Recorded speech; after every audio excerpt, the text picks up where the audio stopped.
అలసిన వానికి ఊరడించు మాటలు. సహోదరుడు భక్తి సింగ్ గారి పరిచర్య నుండి సేకరించిన అనుదిన ధ్యానములు. మార్చి 25. నేనేమై ఉన్నానో అది దేవుని కృప వలనే అయ్యున్నాను. 1 కొరింథీ 15:10. దేవుడు మనలను రక్షించుటలో ఒక ఉన్నతమైన ఉద్దేశం కలిగి ఉన్నాడు. రాబోవు నూతన సృష్టిలో మనలను రాజులనుగా రాజకుమారులనుగా చేయగోరుచున్నాడు.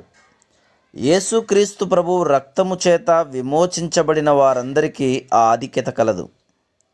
ప్రకటన గ్రంథము 5వ అధ్యాయము 9-10 వచనాలు. ఆ ఉద్దేశంతోనే దేవుడు మన అవసరతలలో, లోపములలో, బలహీనతలలో తన కృపను అందుబాటులో నుంచెను. ఆయన కృపా సింహాసనం ఎదుటకు వచ్చుట ద్వారా మనం కృపను పొందగలము. మన పరీక్షలు, శోధనలు, బాధలు ఏమైనప్పటికీ ఆయన కృప మనకు చాలును. మన అవసరత గొప్ప పర్వతం వలె ఉన్నప్పటికీ విశ్వాసముతో ఆయన కృపా సింహాసనము ఎదుటకు ధైర్యముతో రమ్మని యేసు ప్రభు తానే మనలను పిలుచుచున్నాడు. హెబ్రీ 4:16.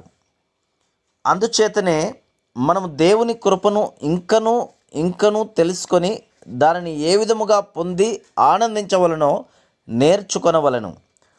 మన క్రైస్తవ జీవితమును కృప ద్వారానే ఆరంభించుదుము కానీ మానవ అర్హతలను బట్టి కాదు. దేవుడు నిత్యత్వమునకు నిలుచు నీతిని కోరుచున్నాడు. మన నీతికి దేవుని నీతికి పోలికయే లేదు. ఇంత గొప్ప రక్షణను పొందుటకు మనలో ఎవరికిని ఏ అర్హత లేదు. ఇది కేవలం దేవుని కృపచేతనే కలిగింది. యేసుక్రీస్తు ప్రభువు యొక్క ప్రశస్త రక్తమునందు విశ్వాసముంచుట ద్వారానే మనము రక్షించబడగలము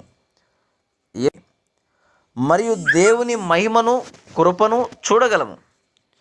అపోస్తలుడైన పౌలు 1 కొరింథీ 15:10లో నేనేమై ఉన్నానో అది దేవుని కృప వలనే అయ్యున్నాను అని సాక్ష్యం ఇచ్చుచున్నాడు. అనగా అతడు ప్రభువు నిమిత్తం ఏమి చేసినను, ఏ శ్రమ పడినను అది కేవలం దేవుని కృపచేతనే. అతనికి కృప యొక్క సంపూర్ణ అర్థమును తెలియజేయుటకే ప్రభు ఆ శ్రమలు అనుమతించెను. ఆ తరువాత అతడు ఇట్లు సాక్ష్యం ఇచ్చెను, నేనెప్పుడు బలహీనున్నో అప్పుడే బలవంతుడను గనుక క్రీస్తు నిమిత్తం నాకు కలిగిన బలహీనతలలోనూ, నిందలలోనూ, ఇబ్బందులలోనూ, హింసలలోనూ, ఉపద్రవములలోనూ నేను సంతోషించుచున్నాను. 2 కొరింథీ 12:10. ఆ విధముగా మన కష్టములన్నీ దేవుని చేత అనుమతించబడినవి. కృపను గూర్చి తెలుసుకొనుటకు, దాని యందు ఆనందించుటకే ఈ కష్టములు అనుమతించబడినవి.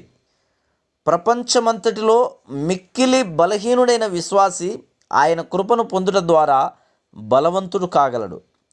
మన బలహీనతలు, బుద్ధిహీనతలను బట్టి మనం దుఃఖపడనవసరం లేదు, కృంగిపోనవసరం లేదు. ఎందుచేతనగా కృపా సింహాసనము నొద్దకు ధైర్యముతో వెళ్ళుటకు మనకు ప్రవేశము కలదు. మన కొరకు ఆయన ప్రతి శోధన ద్వారా వెళ్ళవలసి వచ్చింది. అయినప్పటికీ ఆయన పాపము లేనివాడు. అందుచేతనే ఆయన ఇప్పుడు మన మానవ బలహీనతలన్నిటి కొరకు విజ్ఞాపన చేయుచున్నాడు. నా బలము తగ్గిపోవుట, నా శోధన నా శక్తికి మించినదిగా నుండుట, నా విశ్వాసం అంతకంతకు బలహీనమగుట, అవమానములు హృదయమున నింపబడుట వంటి పరిస్థితుల్లో యేసుక్రీస్తు ప్రభువా, నీవే నా ప్రధాన యాజకుడవు. దయతో నా పక్షమున విజ్ఞాపన చేసి నన్ను పైకి లేవనెత్తుము. నీ సమృద్ధి అయిన కృపను నాకు అనుగ్రహించుము అని ప్రార్థించవలెను. ఆయనే నాకు బలమును, విశ్వాసమును, ధైర్యమును అనుగ్రహించును. దయచేసి నీ పరలోకపు పిలుపును గ్రహించుము. నీవెంత బలహీనుడవైనను నిన్ను తన సింహాసనం నొద్దకు తెచ్చుటకు ప్రభు అన్ని ఏర్పాట్లు చేసి ఉన్నాడు. నీకేదైనా అనుమానం వచ్చిన యెడల ప్రధాన యాజకుడైన ప్రభువైన యేసుక్రీస్తు యొక్క విజ్ఞాపన పరిచర్యను కోరుకునము. నీవు ఎదుర్కొను శోధనలను ఆయన కూడా ఎదుర్కొనునని తెలుసుకొనుము. నీవు వెళ్ళుచున్న అనుభవము ఆయనకు స్పష్టముగా తెలియను. ఆయన నీకు చాలినంత కృపనిచ్చును. మన పరలోకపు పిలుపు కొరకైన ఆయన కృపను కోరుకున్నట్లు ప్రభువు మనకు బోధించునుగాక. Praise lord.